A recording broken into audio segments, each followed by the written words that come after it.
इस सवाल में पूछा गया है राकेश एंड राजेश दोनों ने 10 बॉल और 10 रैकेट खरीदे।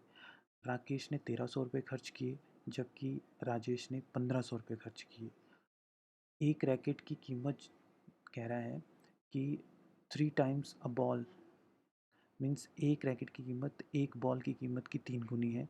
Then what is the price of a racket, तो रैकेट का प्राइस ज्ञात करना है। बहुत आसान सा सवाल है।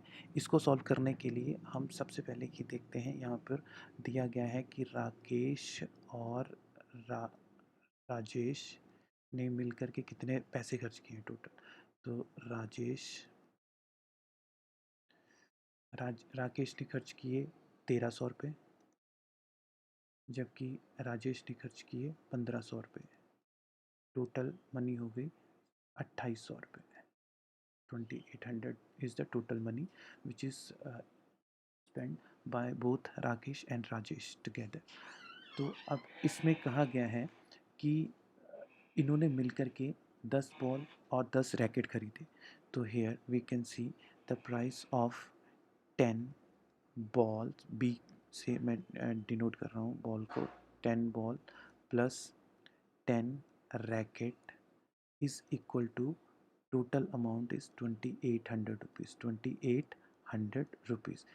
अगर मैं इसी को सॉल्व करूं तो यहाँ पे 10 10 दोनों में आ रहा है, कॉमन ले लूँगा और इस पक्षांतर करके 2800 से भाग दे दूँगा। तो मेरे पास ये इक्वेशन ऐसे हो जाएगा, B plus R is equal to 280। इसको मैं इक्वेशन नंबर 1 मान लेता हूँ। अब ये इक्वेशन नंबर 1 मिल गई और कहीं ना कहीं इन बी और आर के बीच में एक और रिलेशन क्वेश्चन में दे रखा होगा, उसको हमें ढूंढना है। रिलेशन है if each racket cost 3 times a ball, यानी बहुत आसानी से इन्होंने कह दिया है कि एक रैकेट की जो कीमत है 3 टाइम्स अ बॉल में 3 टाइम्स अ बॉल ये दे रखी है, यानी R is equal to 3b it is equation number 2। बस इन दोनों इक्वेशन से हमने सॉल्व करके आर की वैल्यू निकाल देनी है। आर ई की वैल्यू पूछी भी है तो मैं ऐसा कर सकता हूँ, putting the value of question number 2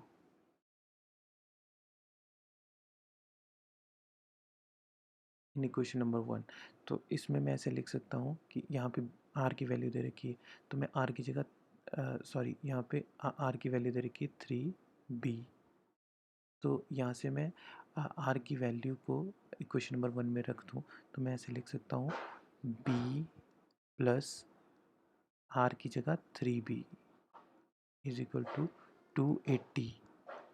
और आगे अगर इसको सॉल्व करूँगा तो मैं ऐसे लिख सकता हूँ, 3b b plus 3b is equal to 280, b plus 3b is equal to 4b is equal to 280, जहाँ से मैं b is equal to 280 upon 4 और 4 1 ज़ार 4 4 7 ज़ार 28 और 0 ये है। तो b की वैल्यू हो गई हमारे पास, b is equal to 70।